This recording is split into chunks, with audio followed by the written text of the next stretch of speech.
NBC Studio 4, Burbank, California, October 1972, a live taping. The laugh track hadn't been edited yet. The humiliation was still warm. Of the 230 people on that studio floor that afternoon, camera operators, producers, audience members, network executives in sport coats, only one stood up when it mattered. Only one moved toward the heavyweight champion of the world instead of away from him. Manny Reyes would tell this story for the rest of his life, always beginning the same way. I didn't ask Bruce to help me. I didn't even know he was there. He just stayed.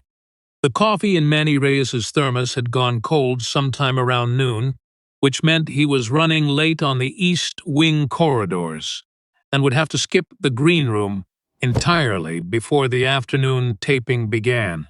This was fine. Manny had been skipping breaks at NBC's Burbank facility for 11 years. He knew which hallways echoed and which ones absorbed sound.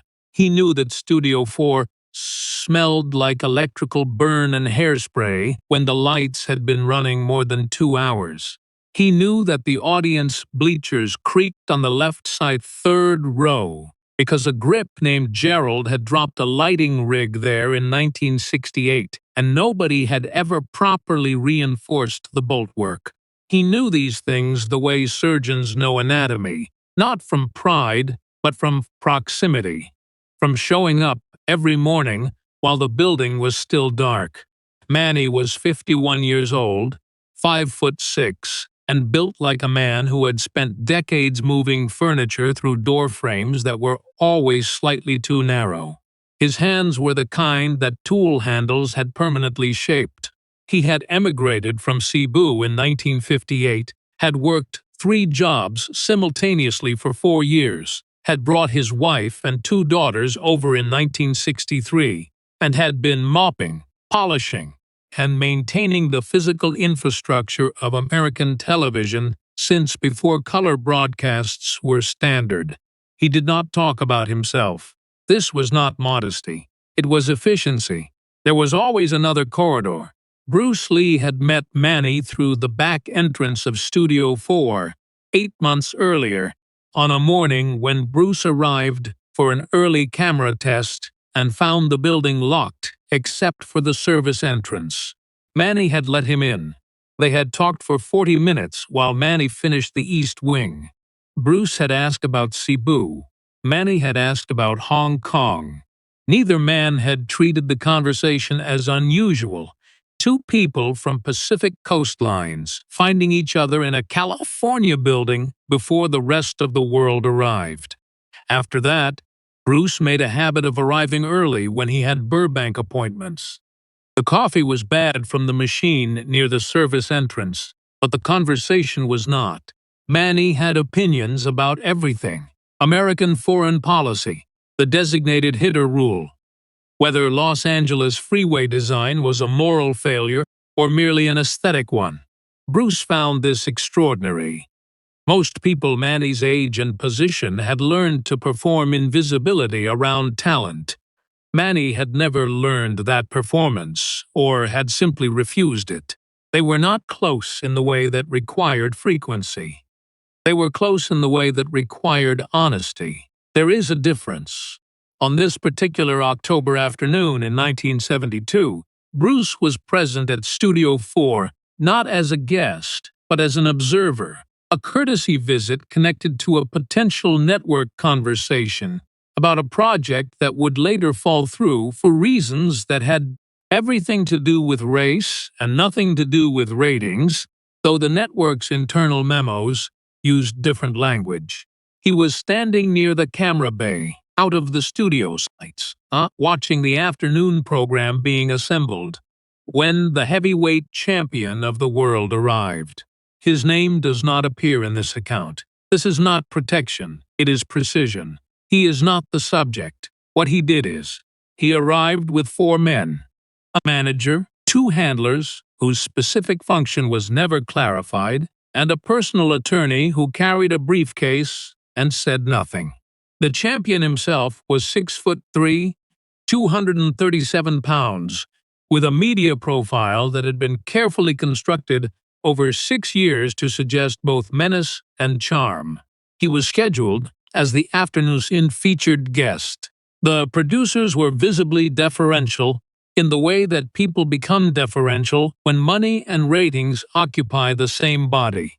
He walked through the studio floor like he was measuring it for purchase.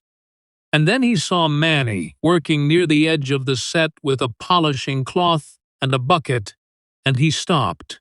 He said something into his microphone. The lapel was already live for a sound check.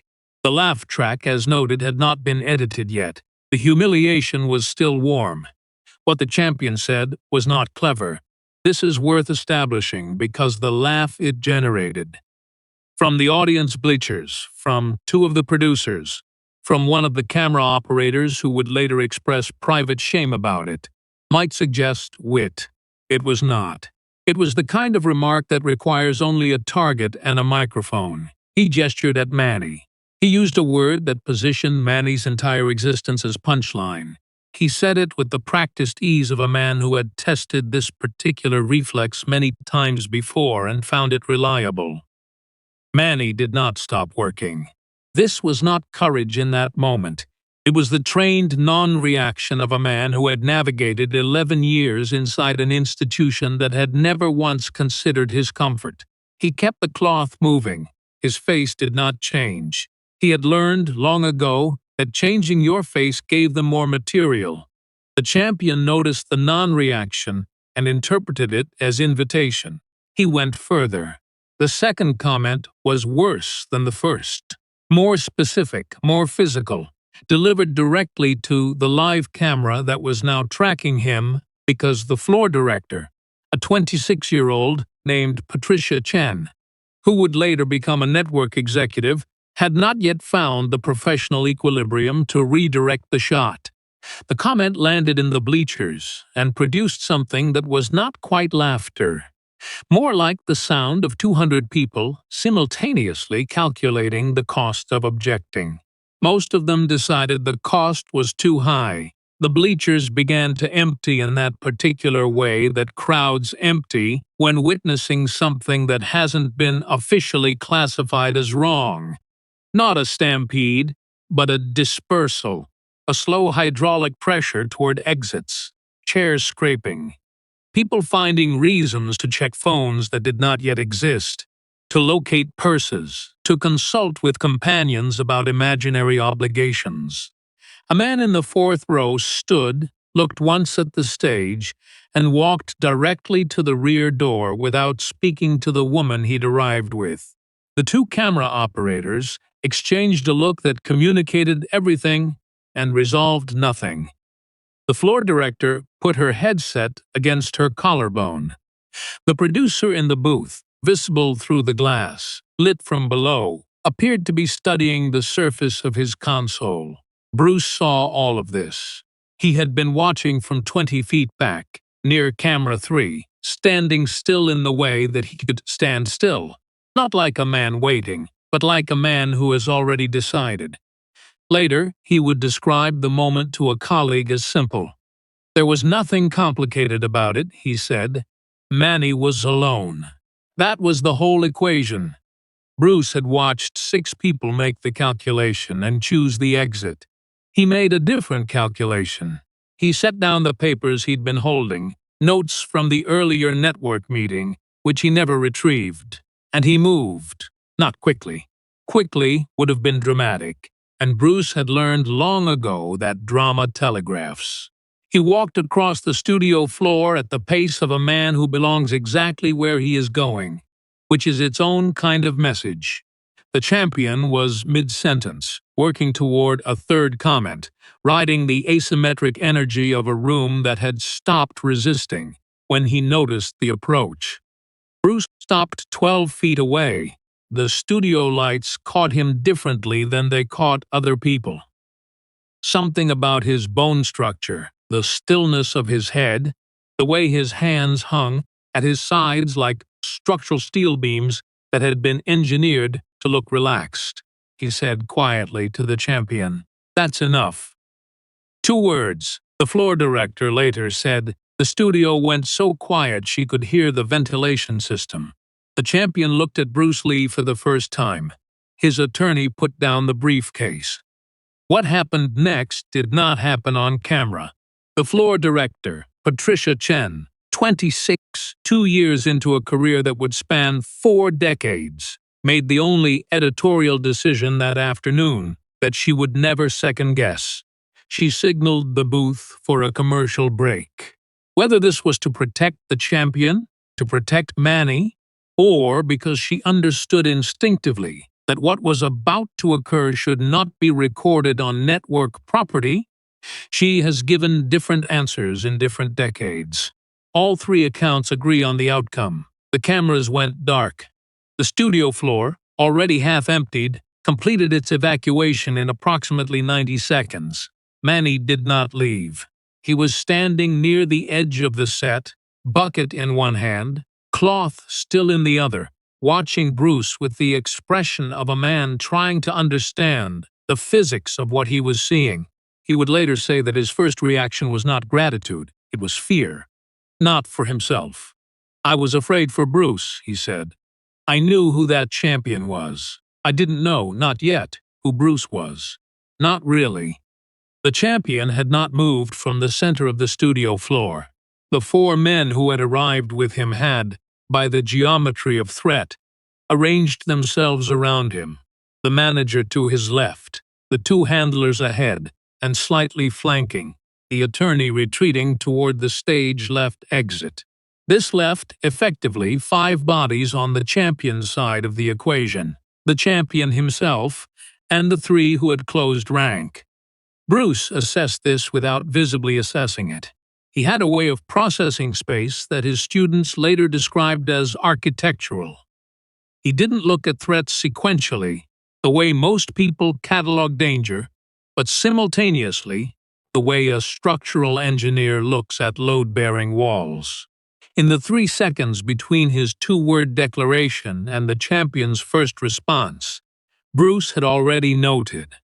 The handler on the left was carrying weight on his right heel, which meant his left knee would be the first thing to betray him.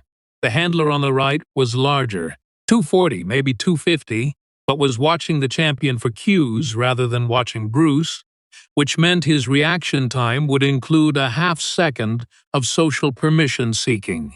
The manager was not a physical threat. The attorney had already removed himself from the variable. That left the champion. 6'3", 237. Hands that had been photographed on magazine covers, that had rearranged the geography of other men's faces for pay, on record, in front of audiences. He was not a man who had been made soft by fame. He was a man who had been made confident by a very specific kind of violence, performed in a very specific kind of context, and who had perhaps not yet encountered the other kind. The champion took 1 step forward. He was not afraid. This was evident and, in a particular way, understandable. He outweighed Bruce by nearly 90 pounds. He was flanked. He was on his home frequency. The frequency of men who win through mass and momentum, and the psychological weight of reputation. He said, "You know who I am?" Bruce said. "Yes," the champion said. "Then you know what happens next." Bruce said nothing. He had shifted his weight, barely perceptibly, 3 inches of adjustment in his stance, in a way that only people who had trained with him would recognize as the moment of complete readiness. His hands remained at his sides. His face was the same face he'd had in the network meeting, in the service corridor with Manny's cold coffee, in every room he had ever occupied. Calm, specifically, is not the absence of awareness. It is awareness with the panic removed. Later, 2 days later, in a phone call to his student Dan Inosanto, Bruce described the moment before movement as the space where you know what you are and they don't. The larger handler moved first. This was, tactically, a mistake. He was acting on the champion's social signal rather than his own read of the situation, which meant he was already operating on borrowed time. Chuck Norris, who heard the account from Bruce personally 3 weeks later, would estimate the total elapsed time at either 7 or 8 seconds. Bruce said 9, Chuck recalled. I don't argue with him about that kind of math. The handler moved, Bruce moved, and the equation resolved. The larger handler came in straight, which was the only option his body knew. He was a man who had won every fight of his life through arrival, through the sheer fact of his presence, making the math obvious to whoever stood across from him. He had a reach advantage over most humans he had encountered, and he used it the way people use advantages they didn't earn. Completely, and without curiosity about what happens when they don't work. Bruce did not step back. He stepped into the reach, which collapsed it entirely. A straight arm becomes useless at 8 inches, and redirected the handler's momentum with a forearm intercept that used the handler's own forward force as the primary mechanism. The handler did not feel pain immediately. What he felt was the floor, arriving with no warning from a direction he had not anticipated, because the human body, redirected at speed, does not understand what has happened to it until it has already happened. Elapsed time approximately 1.8 seconds.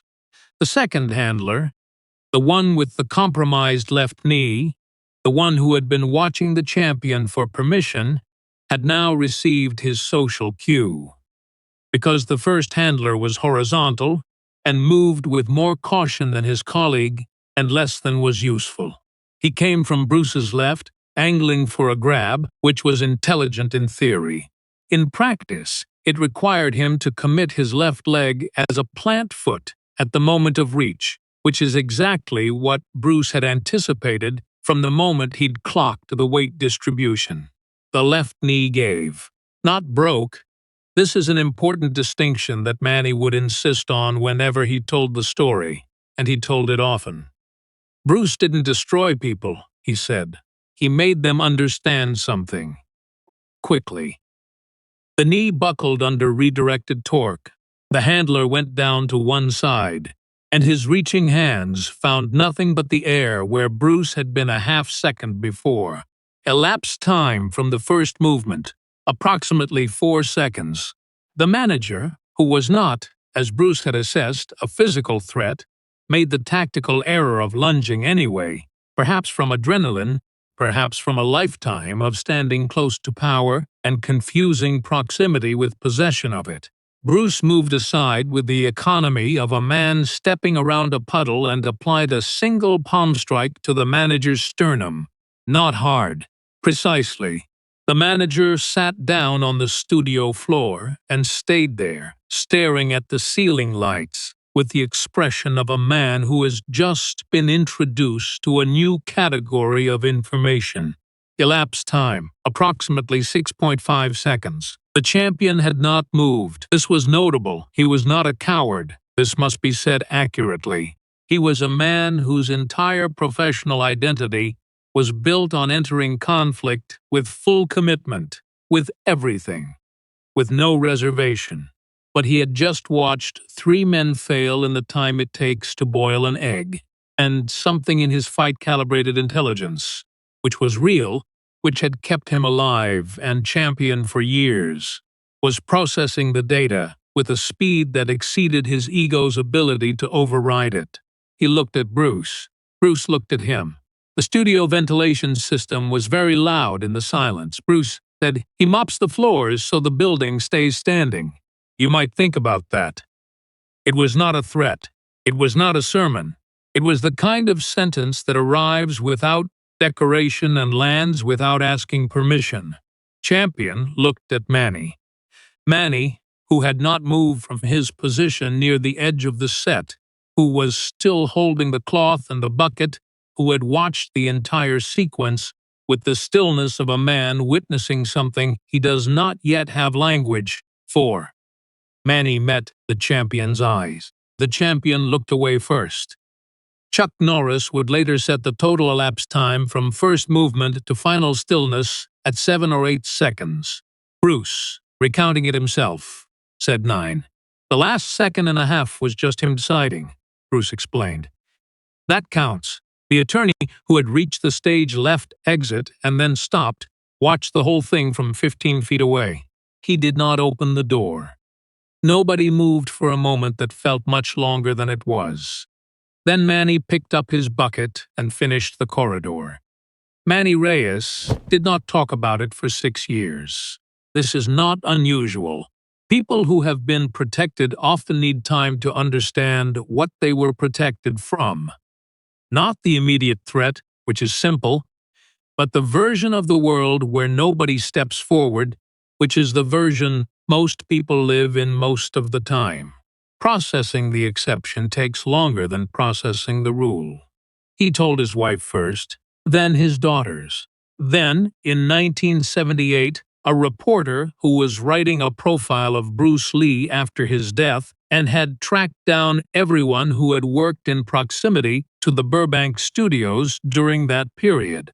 The account appeared in a regional magazine, 4 paragraphs, near the back. The magazine is out of print.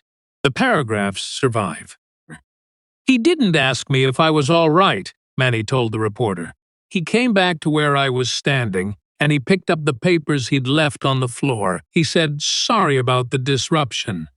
Like he was the one who'd caused it. Then he asked about my daughters. He always asked about my daughters. He knew their names.